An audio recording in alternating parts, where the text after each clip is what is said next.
Assalamualaikum warahmatullahi wabarakatuh. Bismillahirrahmanirrahim. Alhamdulillah wassalatu wassalamu ala Rasulillah wa ala alihi wa sahbihi wa wala wa ba'd. Allahumma inna nas'aluka ilman nafi'an wa na'udzubika min ilmin la yanfa'. Wa nusalli wa nusalli wa nusallim wa nusallim ala nabiyyina Muhammad wa ala alihi wa sahbihi ajma'in wa ba'd. Hadirin Allah muliakan, alhamdulillah kita panjatkan puji dan syukur kita kepada Allah Subhanahu wa taala atas segala nikmat dan karunia yang Allah berikan kepada kita. Khususnya nikmat iman, nikmat Islam dan nikmat kebersamaan kita dengan ilmu. Nikmat yang sangat mahal, hadirin sekalian yang Allah muliakan. Karena ilmu adalah kunci kebahagiaan kita di dunia dan di akhirat. Ilmu adalah kebahagiaan, ilmu adalah tujuan hidup, ilmu adalah hal yang dibutuhkan oleh seorang hamba lebih daripada kebutuhannya terhadap harta dunia. Sebagaimana dikatakan Al-Imam Ahmad bin Hanbal, murid dari Imam Syafi'i rahimahumullahu ta'ala, manusia itu lebih butuh terhadap ilmu dibanding kebutuhannya terhadap makan dan minum. Dan ilmu yang dimaksud adalah ilmu nafi', ilmu yang bermanfaat, ilmu yang melahirkan iman dan amal soleh. Bukan hanya ilmu yang sekedar teori, retorika, permainan kata, maklumat, dan hafalan, walaupun semuanya penting. Tapi yang dimaksud adalah al-ilmu nafi yang diminta oleh Nabi SAW setiap hari. Allahumma inni as'aluka ilman nafi'an wa rizqan thayyiban wa amalan mutaqabbalah. Ya Allah, berikanlah aku ilmu yang bermanfaat, rizki yang baik dan halal, dan amalan yang diterima. Dan inilah yang harus kita kejar, walaupun untuk istiqomah itu susah. Untuk rutin kajian atau nuntut ilmu itu berat. Tapi sekali lagi yakinlah, konsep atau apa yang dinasihatkan oleh para ulama kita, seperti halnya Al-Imam Ibnul Qayyim pernah mengatakan bahwa sahibul ilmi aqalun nasi ta'aban wa amalan wa a'zamuhum ajra, atau kama qala. Pemilik ilmu itu orang yang paling sedikit rasa capeknya, sedikit amalnya, tapi pahalanya besar. Maksudnya apa? Maksudnya orang yang punya ilmu itu amalnya efektif, bukan berarti malas-malesan, bukan. Tapi amalnya tuh efektif, tepat sasaran, nggak muter-muter gitu loh. Nah, karena amalnya efektif, pahalanya juga besar. Dia tahu pahala paling besar tuh mana, dia prioritaskan hal tersebut. Dia prioritaskan hal itu, karena waktu itu terbatas dan tenaga terbatas, kecerdasan juga terbatas, harta juga terbatas. Jadi amalnya tuh muafak, jadi tepat sasaran, multifungsi, multi maslahat, yang punya dampak yang besar gitu loh. Kenapa? Karena dia punya ilmu. Ketika dia tahu bahwa tauhid itu adalah misalnya amalan yang pahalanya paling besar, maka dia jaga tauhidnya. Ketika dia tahu bahwa la ilaha illallah itu amalan terbaik, maka dia jaga la ilaha illallah misalnya. Ketika dia tahu misalnya mengikuti sunnah Nabi SAW itu pahalanya sangat besar, maka dia berusaha jaga sunnah Nabi SAW. Dia cek dulu nih ada diajarkan nggak sama Rasulullah SAW. Ketika dia tahu misalnya birrul walidain itu pahalanya besar, maka dia jaga birrul walidain. Dan begitu seterusnya. Jadi efisien gitu loh. Dan ulama mengatakan yang punya ilmu itu yang paling sedikit capeknya sebenarnya. Jadi maksudnya gini, salah satu poinnya adalah, kata para ulama, nuntut ilmu itu susah gitu ya. Ikut kajian tetap segar gitu loh, melawan rasa ngantuk kalau kajian pagi atau kajian siang atau kajian sore atau kajian malam. berarti ngantuk terus dong ya. Jadi semua, wah ya itu makanya syaitan kan, ngantuk di kajian tuh mayoritas kan karena syaitan. Jadi bukan karena aduh soalnya pagi hari, coba kita buat siang, ngantuk juga. Dibuat sore, ngantuk juga. Dibuat pada maghrib, ngantuk. Dibuat jam 11 malam, belum kajian udah tidur. Kenapa? Karena, dan menariknya begitu saya kajian tuh jereng gitu loh, semangat lagi. Habis kajian pagi bisa langsung main bola, bisa langsung ini. Ya berarti tadi itu syaitan tuh. Jadi harus dilawan gitu, harus dilawan. Nah, rasa capek ketika kita melawan untuk tetap istiqomah belajar, istiqomah kajian, istiqomah dalam duduk di majelis, itu walaupun memang berat, tapi itu lebih ringan daripada capek ngejar dunia. Itu lebih ringan daripada capek menjadi ahli dunia. Itu lebih ringan daripada orang yang menjadikan dunia tujuan hidupnya. Mereka lebih capek, beneran. Mereka lebih capek, lebih semrawut, lebih lebih kusut gitu loh. Ya karena kan kata Nabi SAW, man kana di dunia hamma farraqallahu syamlah. Barang siapa yang dunia menjadi ambisinya, Allah akan cerai beraikan urusannya. Allah akan buat ribet semuanya tuh. Ya capek lah orang cerai berai urusannya. Tapi waman kanatil akhiratu hamma jama'allahu syamlah. Barang siapa yang akhirat menjadi ambisinya, maka Allah akan urai dan selesaikan masalah dan kerjaannya gitu. Jadi belajar tuh memang capek, makanya kan susah istiqomah. Bayangkan ngaji Riyadhus Shalihin yang satu kajian satu hadis aja kadang dibagi-bagi, itu aja nggak mudah. Gitu, apalagi jadi ulama gitu hadirin. Apalagi teman-teman kita atau anak-anak kita yang benar-benar mendalami ilmu agama, susah. Namun jadi ahli dunia sebenarnya lebih susah lagi, lebih capek lagi, lebih letih lagi, lebih semrawut lagi, dan nggak tenang gitu loh. Makanya kan kata Nabi SAW, wa ja'ala al-faqra baina ainai. Lalu kemiskinan itu Allah buat senantiasa menghantui dia di pelupuk matanya. Jadi paranoid aja hidupnya, ketakutan nanti ini gimana. Tapi kalau orang yang menjadikan akhirat sebagai ambisinya, wa ja'ala al-ghina fi qalbihi, Allah akan masukkan kekayaan dalam hatinya. Kekayaan yang sejati itu kekayaan yang ada di hati, hadirin. Bukan yang ada di tangan, bukan yang ada di rekening, bukan yang ada di brankas, bukan yang ada di surat-surat tanah atau properti kita, bukan. Kekayaan yang sejati itu kekayaan yang ada di hati. Laisal gina bi kathratil arad wa innamal gina gina nafas. Kekayaan itu bukan banyaknya aset, tapi kekayaan itu kekayaan jiwa. Kekayaan itu tuh sebenarnya tentang rasa, bukan tentang angka. Tapi mayoritas orang tuh berpikir kekayaan itu tentang angka, keliru. Allah dan Rasulnya Sallallahu Alaihi Wasallam mengajarkan kita kekayaan itu tuh tentang rasa, bukan tentang angka. Makanya dalam kehidupan tuh ada orang tuh yang miskin tapi tenang aja hidupnya, karena dia merasa cukup sama Allah, dicukupkan sama Allah Subhanahu Wa Taala. Kaya aja jiwanya tuh. Padahal nggak ada duit hari ini. Ketika anaknya panik gitu, dia bilang tenang, insya Allah Allah kasih rezeki, sana. Dan dia juga nggak terpukul dengan ucapan anaknya itu, ya biasa aja. Dan ada orang kayak begitu, cuman mungkin sebagian kita belum tahu aja. Dan ada di sisi lain di dunia ini, di waktu yang sama, rekeningnya tuh ya Allah 9 digitnya, tapi tetap aja ketakutan tentang hari esok.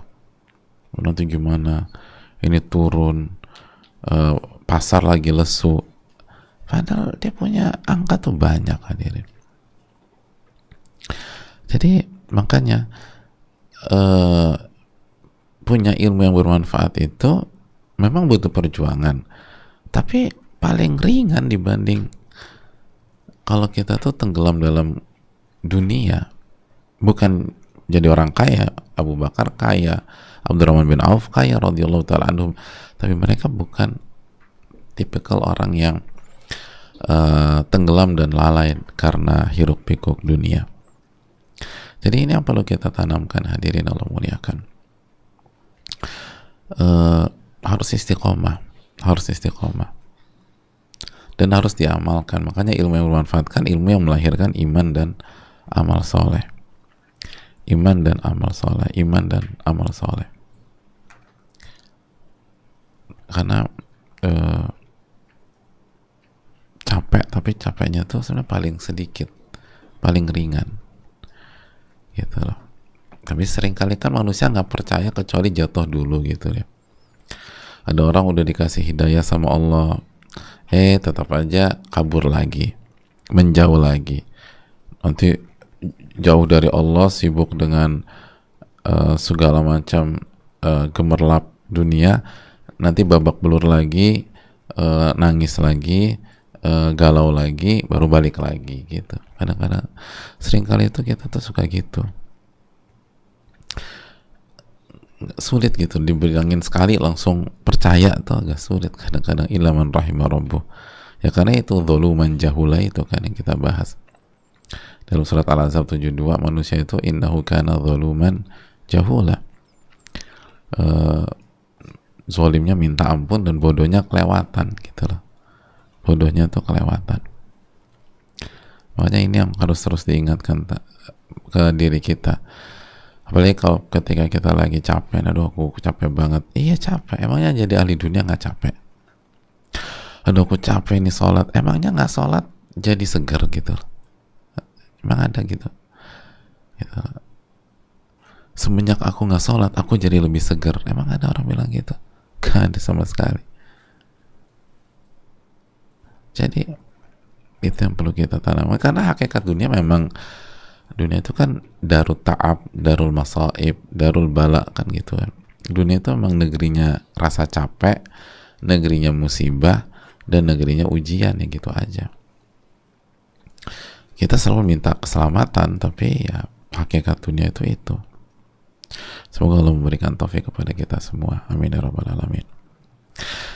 Nah jadi itu yang perlu kita tanamkan ya hadirin, harus diingat terus. Apalagi kondisi misalnya lagi nggak mudah, harus selalu ingat itu. Nah kembali ke Riyadhus Shalihin, setelah kita berusaha kembali mengingat nikmat ilmu ya, dan harus bersyukur dan minta ilmu yang bermanfaat, lalu jaga syahadatain kita, dan ucapkanlah salawat dan salam kepada Rasulullah Sallallahu Alaihi Wasallam. Nah hadirin, kita kembali ke Riyadhus Shalihin dan kita tuntaskan dulu hadis yang kemarin. Ada fawaid yang perlu disampaikan, atau ada pelajaran yang kemarin belum selesai kita bahas, karena hadisnya kan cukup panjang kemarin, dan cukup mengejutkan kita ya. Ada orang tidur, bangun-bangun, amanahnya itu udah hilang, dicabut sama Allah, dan bekasnya itu seperti titik atau noda hitam, gitu loh. Lalu tidur lagi, dicabut lagi amanatnya, bekasnya seperti kapalan gitu ya, kemarin kita bahas. Dan akan ada susah nyari orang yang amanat,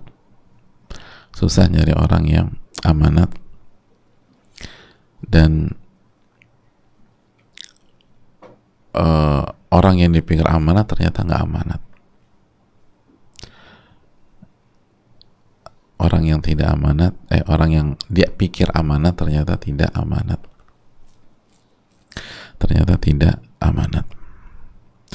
Nah, Ini kan bahaya ya.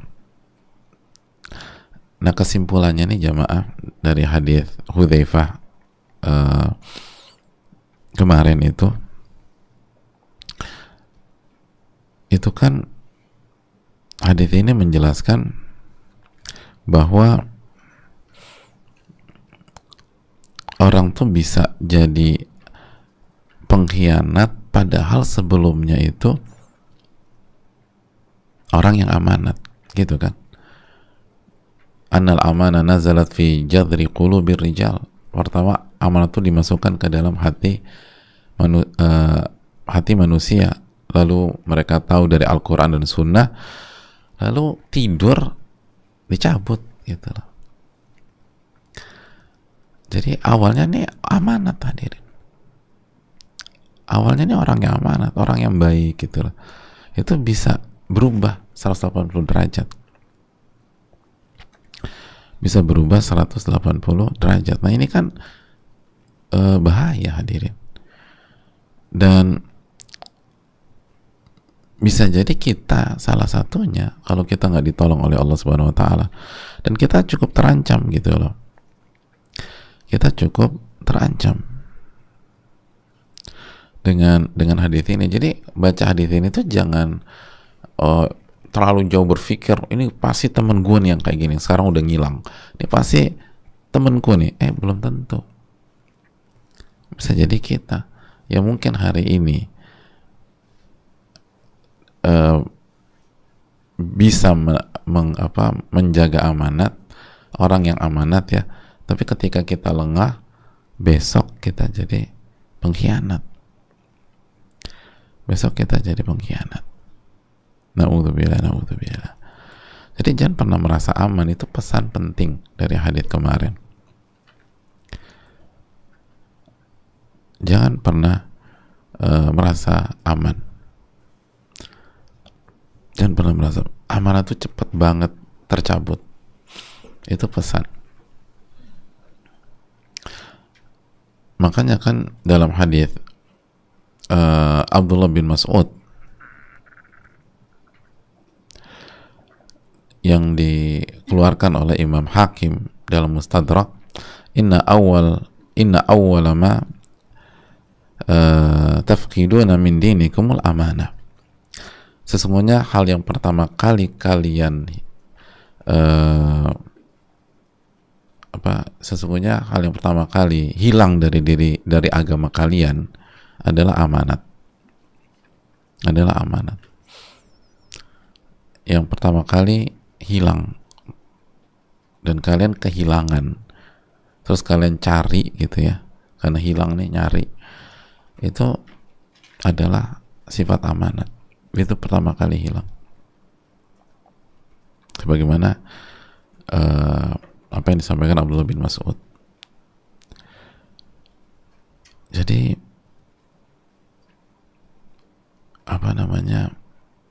jangan pernah meremehkan ini. Jangan berpikir bahwa kalau kita hari ini jadi orang yang amanat, besok pasti amanat, belum tentu. Lusa pasti amanat, belum tentu. Minggu depan pasti amanat, belum tentu. Bulan depan pasti amanat, belum tentu. Belum tentu. Ini hadisnya. Amanat dimasukkan ke dalam hati. Annal amana nazalat fi jadri qulubir rijal, thumma alimu minal Qur'an, thumma alimu minas sunnah, wa haddathana an raf'iha qala yanamu rajulun naumatan fatuqbadul amanatu min qalbihi fayadhallu atharuha mithlu atharil waqti. Kan itu yang kita bahas kemarin. Amanat dimasukkan ke dalam hati manusia, lalu mereka mengenal semakin kuat dari Al-Quran dan Sunnah, lalu seseorang itu tidur, lalu amanat itu dicabut dari hatinya sehingga bekasnya hanya seperti titik atau noda hitam. Lalu tidur lagi, dicabut lagi. Camkan baik-baik buat kita semua, ini buat kita. Jadi ketika kita merasa orang yang menjaga amanat, kalau itu pun benar ya, seringkali kita sendiri belum jadi orang amanat sekarang, tapi kalaupun benar, itu bukan berarti garansi aman, enggak. Kalau kita lengah, Allah akan cabut. Kalau kita lengah, Allah akan cabut. Makanya kata para ulama, annal amanata saturfa'u minal qulub hatta yasira ar-rajulu kha'inan ba'da an kana amina. Amanat itu akan diambil dari hati sampai orang itu jadi pengkhianat padahal sebelumnya dia orang yang amanat. Gitu. Orang tuh jadi pengkhianat sebelumnya dia tuh amanat. Sebelumnya tuh misalnya dia tuh orang yang paling kita percaya, orang yang kita ini, sampai pada titik dia khianati kita. Atau mungkin kita pengkhianatnya. Nggak usah jauh-jauh. Selama ini kita tuh jaga amanat, habis itu kita khianati. Ini harus dicamkan baik-baik, hadirin. Dan itu kan real, hadirin. Sangat real. Sangat real. Di apa? Di bidang manapun, gitu. Salah satu hal yang paling simpel kita untuk kita ini kan ya, kita jadikan contoh di dunia pernikahan, rumah tangga. Ada betapa banyak kasus perselingkuhan di tahun ke-5 pernikahan, di tahun ke-10 pernikahan, ada yang di tahun ke-15 pernikahan, ada yang di tahun ke-25 pernikahan. Selama ini nggak ada masalah. Jadi semua jaga amanat, si suami jaga amanat, si jaga amanat. Ketika usia pernikahan 20 tahun, tiba-tiba perselingkuhan. Na'udzubillah min dzalik. Tapi wakil itu kejadian. Ya itu tadi. Lengah. Rasa kayak udah aman gitu loh. Pokoknya pasangan itu. Dan sebelumnya nggak ada sama sekali. Sebelumnya nggak ada sama sekali. Tiba-tiba kejadian setelah lama gitu loh. Itu biar mudah kita iya ya benar iya. Belum lagi yang sudah hijrah terus tobat berapa tahun terus balik lagi. Ada yang buka hijabnya lagi, itu banyak juga. Kasus banyak, hadirin. Jadi jangan pernah merasa aman. Nah, hadirin Allah muliakan,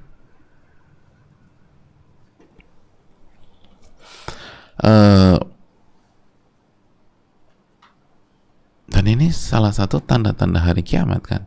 Kata Nabi SAW, "Idza duyi'atil amanatu fantadhiris sa'ah."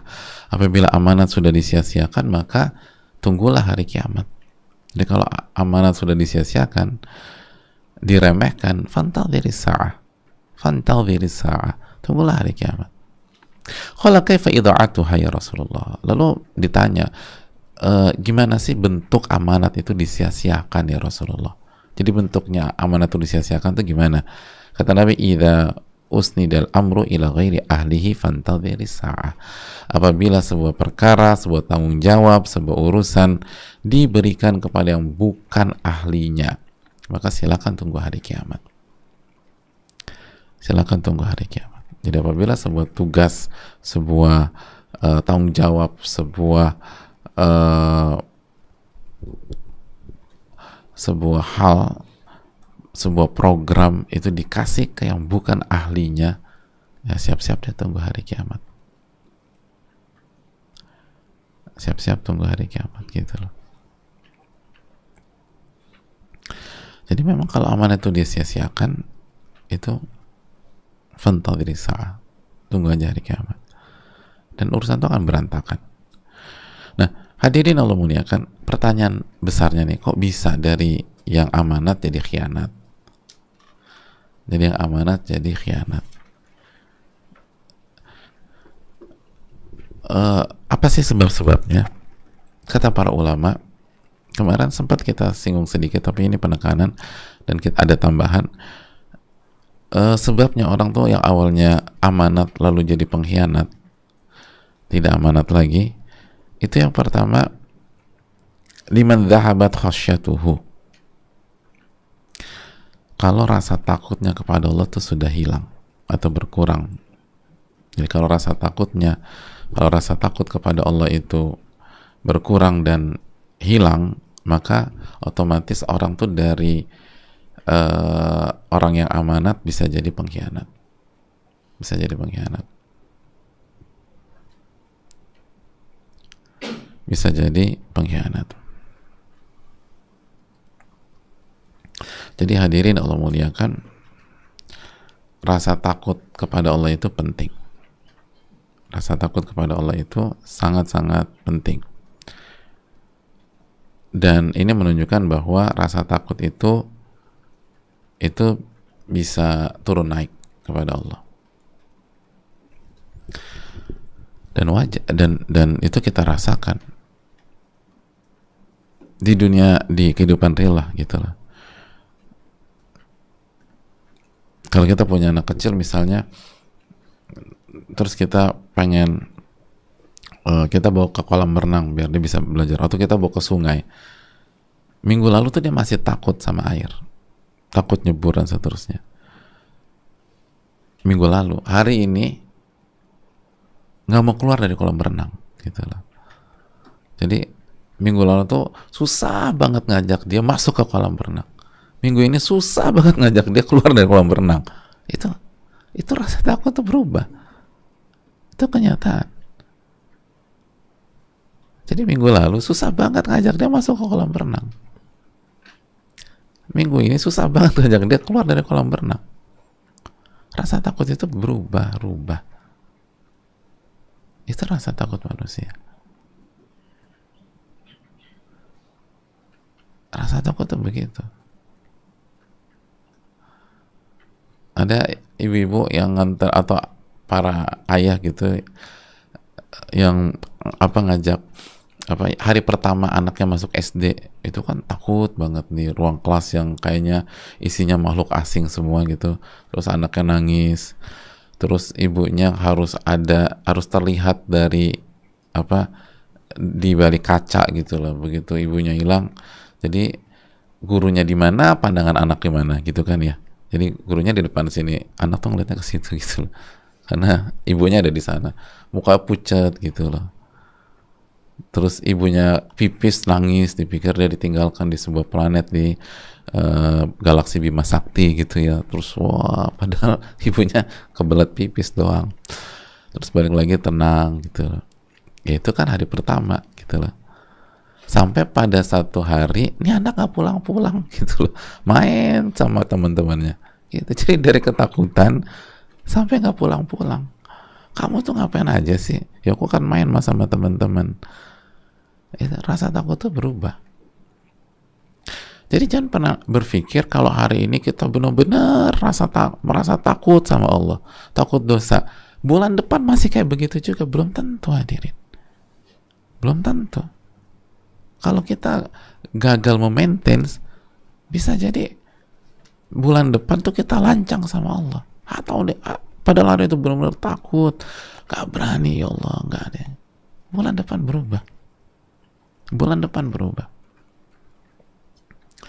Jangan dipikir bahwa rasa takut yang ngebentengin kita dari maksiat dan menjadi orang yang amanat pada hari ini, itu dengan mudah kita pertahankan sampai tahun depan, 2 tahun lagi, 3 tahun lagi. Illa man rahimah rabbuh wa waffaqahu lahu, kecuali orang yang diberikan rahmat dan diberikan taufik oleh Allah. Sedangkan begitu rasa takut hilang, amanat kita akan goncang, amanat kita akan berubah. Ini rasa takut kepada Allah. Terus gimana dong agar rasa takut itu tetap selalu bersemi dan ada? Tentu saja tidak overdosis sehingga jadi paranoid, karena rasa takut harus seimbang dengan rasa harap. Solusinya simple, jawabannya ilmu hadirin, ilmu. Harus rajin ngaji dan nuntut ilmu, itu penting. Kenapa demikian? Karena Allah berfirman dalam surat Fatir ayat 28, innama yakhshallaha min ibadihil ulama, sesungguhnya yang takut kepada Allah adalah ulama. Sesungguhnya yang takut kepada Allah adalah ulama. Jadi sesungguhnya yang takut kepada Allah adalah ulama. Innama yakhshallaha min ibadihil ulama. Sesungguhnya yang takut kepada Allah hanyalah ulama. Ulama, yang artinya punya ilmu. Semakin tinggi ilmu kita, ilmu nafi ya, bukan ilmu maklumat. Semakin dalam ilmu kita, ilmu yang bermanfaat, maka semakin takut kita kepada Allah. Dan semakin kita takut kepada Allah, semakin gak berani macam-macam kalau dikasih amanat. Gak berani macam-macam. Semakin berusaha ngejaga. Maka begitu rasa takut kita hilang, evaluasi ilmu kita. Tapi maklumat saya masih sama sih, berarti nggak bermanfaat nih ilmu. Coba evaluasi hati. Itu poinnya. Karena sekali lagi amanat itu bisa tercabut tuh ketika rasa takut kita kepada Allah itu berkurang dan hilang. Dan itu wajar, sangat logis gitu loh. Begitu kita nggak takut lagi sama Allah, udah suka-suka aja. Apalagi kita orang nggak tahu. Tapi kalau kita takut sama Allah, walaupun nggak ada orang yang tahu, kita tetap ngejaga amanat tersebut. Kita akan jaga amanat itu. Hadirin Allah muliakan. Jadi kalau mau jadi orang amanat harus rutin belajar, harus rutin dekat sama Quran, harus rutin bersama sunnah Nabi SAW. Itu udah kuncinya. Biar rasa takut ini terjaga. Biar kita ingat terus bahwa kita akan dihisap oleh Allah. Kita ingat terus Allah berfirman, yauma tubalas sarair, pada hari di mana seluruh rahasia akan diungkap. Ketika kita khianat, orang nggak tahu, diungkap di hari kiamat. Semua dihisap sama Allah. Itu harus ada, hadirin. Sehingga takut gitu, nggak berani macam-macam. Gitu. Kan gitu. Suami yang takut sama Allah, walaupun dia punya kemampuan mengkhianati istrinya, nggak akan dia khianati istrinya. Karena dia takut sama Allah. Makanya buat para istri itu, perjuangkan suami kita tuh takut sama Allah, bukan takut sama kita. Sebagian suami-suami takut istri, nggak efektif juga. Takutnya di depan doang, di belakang beda lagi. Suami itu diarahkan takut sama Allah, bukan takut sama kita. Atau bukan takut sama mertuanya, bukan. Takut sama Allah. Begitu juga kalau kita ingin istri yang jaga amanat, buat istri kita atau perjuangkan istri kita takut sama Allah. Maka kalau kita ingin anak kita jaga amanat, di luar dia nggak macam-macam, dia nggak terlibat pergaulan bebas, dia nggak nyoba obat-obatan yang nggak jelas. Kalaupun minum obat di luar, itu obat sakit kepala atau obat mah dan lain sebagainya, bukan yang aneh-aneh. Hadirin Allah muliakan, maka didik anak kita takut sama Allah. Itu poinnya. Kita nggak bisa ngawas. Adapun kita didik anak kita takut sama kita, nggak pernah efektif. Dan salah satu bukti nggak efektif seringkali diri kita sendiri. Ada banyak di antara kita waktu kecil tuh takut banget sama ortunya, takut banget sama ayahnya. Tapi emang jadi baik? Nggak juga. Gitu lah. Nanti bandelnya di luar. Karena yang bisa ngawasin kita 24 jam cuma Rabbul Alamin. As-Sami'ul Alim itu hanya Rabbul Alamin. Yang maha mendengar, maha mengetahui itu hanya Allah. Al-Basir itu hanya Rabbul Alamin. Jadi kalau ingin amanat, harus tanamkan takut kepada Allah. Harus menanamkan muraqabatullah. Masih ingat kisah yang diriwayatkan sebagian ulama ketika ada pasangan muda-mudi mau berzina, lalu ketika laki-lakinya sudah agresif, lalu si yang wanitanya tuh sadar dan nggak mau melanjutkan dan tidak mau berkhianat terhadap kehormatannya, lalu dia tolak gitu loh. Lalu dia katakan, saya malu kalau ada yang melihat. Lalu kata si laki-lakinya, tenang aja, nggak ada yang lihat kita kecuali bintang-bintang yang ada di langit gitu loh. Bayangkan, masih gombal juga nih laki-laki gitu loh. Padahal udah ditolak masih aja gombal. Nggak ada yang lihat kita kecuali bintang-bintang yang di langit. Lalu apa kata wanitanya? Fa'ina mukaukibuha. Kalau bintang-bintang saja melihat kita, lalu bagaimana dengan pencipta bintang-bintang tersebut? Berhenti udah. Takut sama Allah. Kalau bintang-bintang aja ngelihat, lalu gimana dengan pencipta bintang? Bukankah As-Sami'ul Basir? Itu poinnya. Takut sama Allah. Itu juga yang terjadi. Masih ingat hadis 3 orang yang terkurung dalam gua, dan di antara mereka kan salah satunya naksir sama wanita masih keluarga besarnya sendiri. Dari awal tuh ngincer wanita tersebut, pokoknya udah first love-nya, pokoknya true love-nya segala macam lah, sampai akhirnya tuh wanita terlilit hutang, dan itu kesempatan dia untuk maju. Lalu dia bilang dia akan cover semua dengan satu syarat, yaitu bisa meniduri wanita itu. Lalu ketika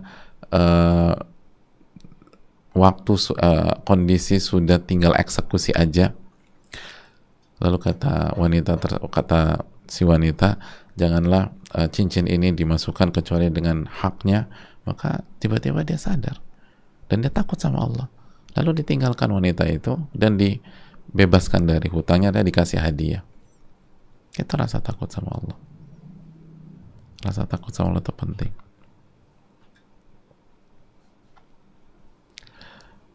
Harus. Yang kedua, dha'fu iman. Kata para ulama, yang kedua jamaah, lemahnya iman. Dan ini juga bagian dari yang pertama, karena iman yang pertama iman kepada Allah, lalu terus iman kepada malaikat. Orang tuh nggak amanat karena kurang. Itu udah, kalau iman kepada Allahnya kurang, ya apalagi iman kepada malaikat. Kalau iman kepada malaikat, ma yalfidhu min qawlin illa ladaihi raqibun atid. Tidak ada satupun kata yang meluncur dari lisannya kecuali dicatat oleh Raqib dan Atid. Jadi kalau semua kata-kata dicatat, maka kita akan ngejaga ucapan kita. Kita akan ngejaga sikap kita. Ketika kita lemah, bahwa semua kata-kata kita dicatat oleh malaikat, maka ngomong enak, WA suka-suka, itu karena lemah iman. Cuma kalau kita yang seluruh WA kita dicatat oleh malaikat.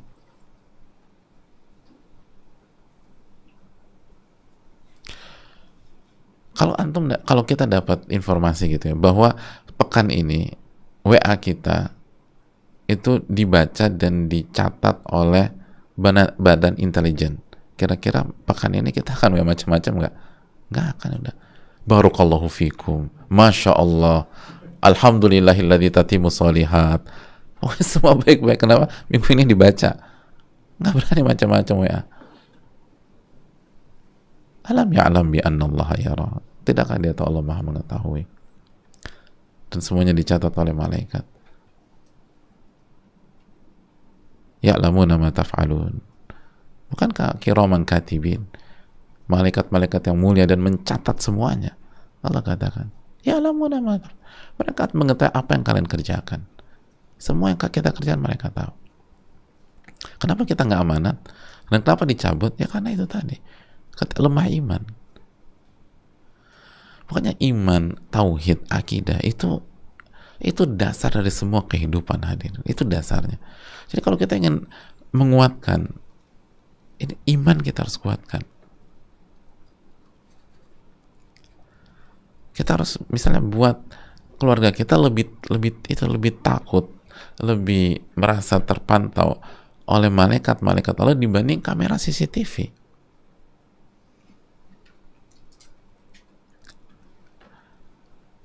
Itu yang perlu kita tanamkan. Kalau itu sudah terjadi, itu enak. Depan belakang sama. Depan belakang. Ada, karena kita nggak bisa mantau orang 7x24 jam.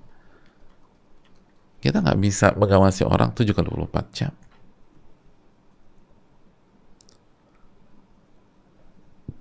Itu poin.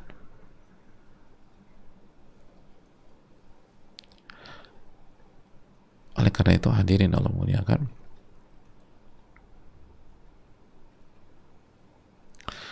saya tahu ada orang itu, dan beliau bilang sendiri ke saya, itu melakukan sesuatu pelanggaran di sebuah gedung atau ruangan yang full kamera CCTV dan nggak ketahuan.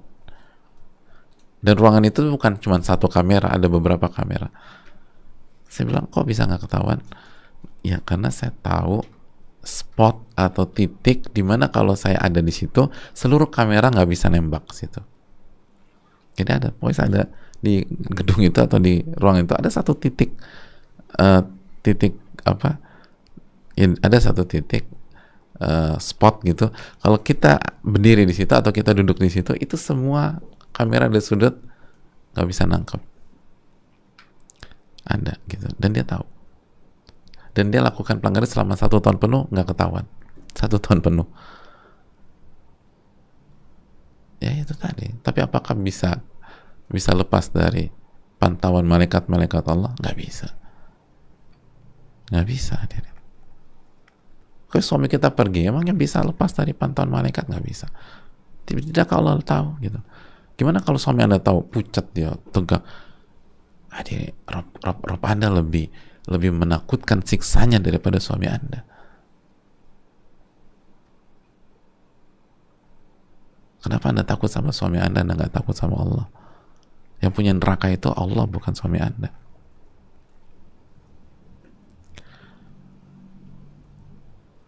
Ada suami itu takut kalau istrinya tahu.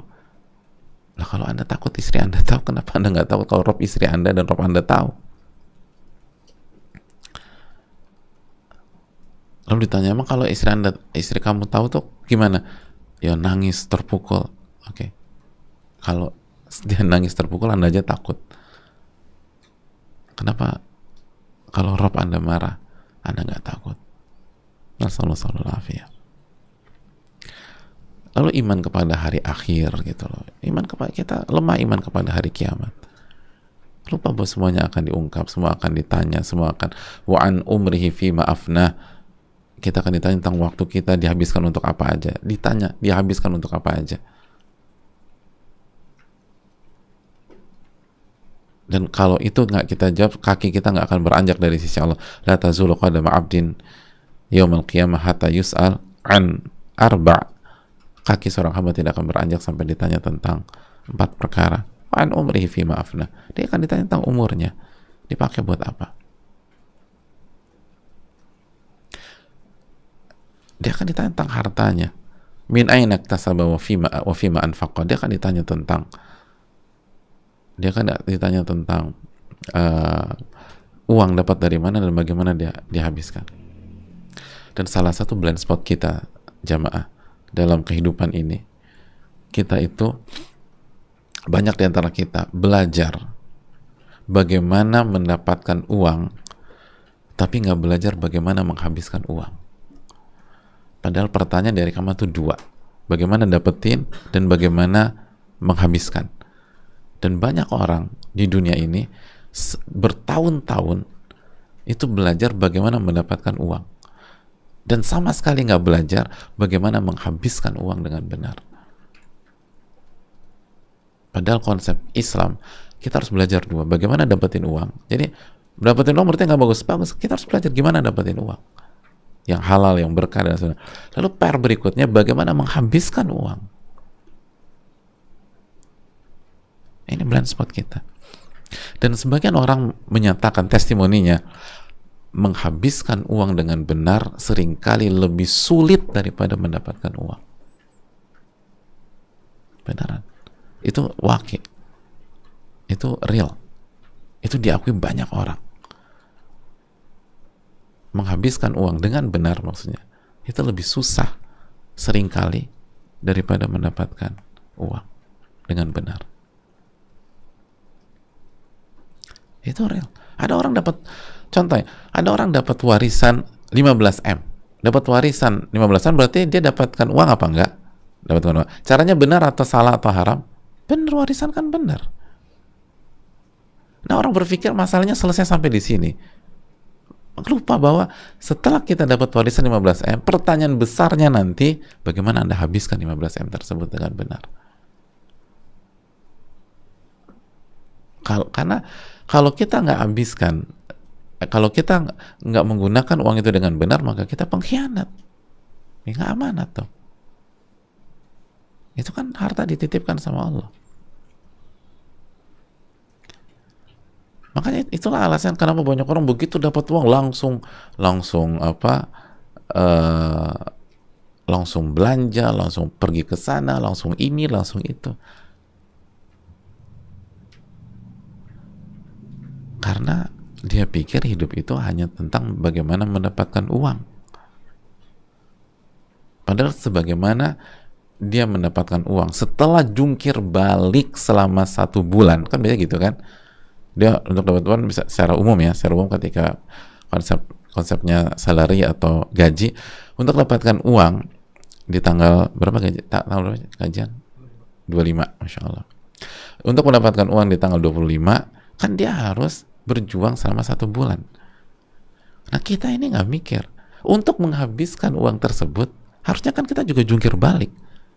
Kita belajar, kita lihat gimana nih, gimana yang paling maslahat, ini halal apa haram, terus ini segala macam. Enggak, kita udah main gesek, cari ATM aja, udah suka-suka deh.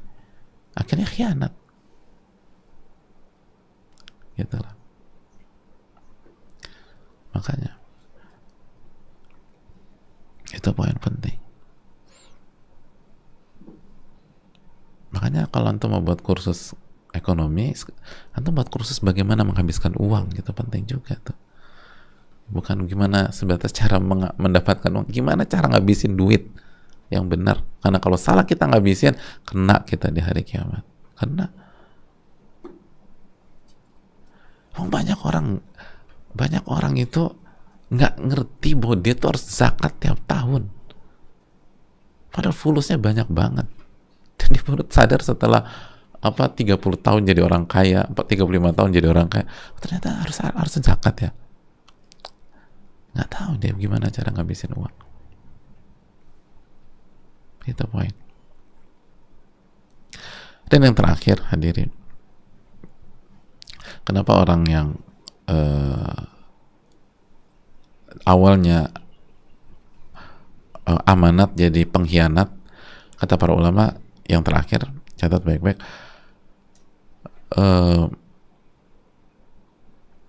wa khalata ahlal khiyana fayasiru kha'ina li'anna al-qarina yaqtadi biqarinihi. Orang yang awalnya amanat berubah jadi pengkhianat, faktor yang ketiga atau sebab yang ketiga, karena dia bergaul erat dengan pengkhianat. Jadi dia bergaul baik, erat gitu ya dengan para pengkhianat. Maka pergaulan itu mempengaruhi dia dan merubah dia jadi ikut-ikutan berkhianat. Karena almar'u ala dini khalilihi, kata Nabi SAW, seseorang itu di atas agama sahabatnya. Falyanzur ahadukum man yukhalil, maka lihatlah dengan siapa anda bersahabat, kata Nabi SAW. Kita ini di atas agama sahabat kita. Jadi orang yang amanat bisa berubah jadi pengkhianat, lalu Allah cabut ketika dia lagi tidur, itu karena pada saat-saat itu dia gaul sama para pengkhianat, bergaul dengan dekat. Itu bahaya. Wah, hati-hati bergaul dengan orang-orang yang berkhianat tuh ya. Itu bahaya. Itu bahaya. Makanya kata Syekh Shalih Utsaimin hafizahullah, janganlah anda bersahabat kecuali dengan penuntut ilmu. Itu katanya, simpel, nggak usah ribet-ribet. Janganlah anda bersahabat kecuali dengan penuntut ilmu. Maksud penuntut ilmu apa? Apakah harus jadi santri? Enggak, tapi yang punya mental penuntut ilmu, yang hidupnya itu belajar ilmu dan belajar mengamalkan ilmu. Hidupnya itu adalah itu tadi, belajar berilmu dan belajar mengamalkan ilmu. Walaupun orang awam, walaupun nggak ngerti usul fikih, nggak ngerti mustalah hadits, nggak ngerti segala macam, tapi dia berusaha belajar, diamal. Hidupnya tuh penuh dengan ilmu gitu. Itu sahabat sama mereka. Adapun kalau kita bersahabat sama orang-orang yang berkhianat, macam-macam berkhianat. Ada yang berkhianat sama suaminya, ada yang berkhianat sama istrinya, ada yang berkhianat sama orang tua, ada yang berkhianat sama anak-anak dicuekin segala macam. Nanti kita jadi pengkhianat juga. Ada orang yang berkhianat sama Allah, naudzubillah, yaudah nanti kita jadi pengkhianat juga. Orang tuh lemah. Kata ahli hikmah, ar-rajul ibnu bi'atihi, seseorang itu anak dari lingkungan. Ar-rajul ibnu bi'atihi, orang tuh anak dari lingkungan. Orang tuh lingkungannya seperti dia kan kayak begitu. Itu penting. Jadi hati-hati dengan ini. Dan jangan salahkan siapa-siapa kalau lo cabut pada saat kita sedang tidur. Dan itu real. Itu sangat nyata. Saya rasa cukup sampai di sini. Jazakallahu khairan. Jadi secara umum, kenapa orang yang awalnya jaga amanat jadi pengkhianat? Yang pertama, rasa takutnya sama Allah hilang atau lemah. Dan itu karena dia kurang, coba lihat, suka absen kalau ngaji, nggak istiqomah duduk di kajian, karena rasa takut itu lahir dari ilmu yang bermanfaat. Lalu yang kedua, imannya menurun dan lemah. Lalu yang ketiga, dia gaul sama orang-orang yang berkhianat, yang tidak amanat, dan akhirnya ikut-ikutan. Gitu. Simpel. Kita duduk sama orang yang berkhianat dalam masalah waktu, pengkhianat waktu. Emang bisa 5 menit, 10 menit? Gak bisa. Terus ngobrol sampai 3,5 jam. Kecuali kalau memang pembahasannya butuh 3,5 jam, gak ada masalah. Tapi ngalor ngidur nanti kesana kesana. Terus nanti abis selesai telepon-teleponan, abis selesai ketemu nyesal. Aduh, 3 jam tuh hilang percuma. Ya Anda bergaul sama pengkhianat waktu. Ya pasti begitu. Nggak ada pengkhianat waktu tuh, udah 3 menit bubar. Nggak ada. Namanya juga pengkhianat waktu. Pasti lari sana, nanti pergi ke sana, nanti bicara kanan, dan nggak ada manfaatnya sama sekali. Ya Anda memilih bergaul sama mereka, ya itu konsekuensinya. Itu konsekuensinya. Bergaul sama pengkhianat kehormatan, ya pembicaranya tentang itu udah. Pembicara tentang itu. Nanti bicarakan perempuan A, perempuan B, perempuan C, perempuan D, perempuan E. Ya Anda bicara, Anda gaul sama pengkhianat kehormatan. Ya otomatis nanti bicara tentang masalah itu. Nanti ke bawah. Dan naudzubillah.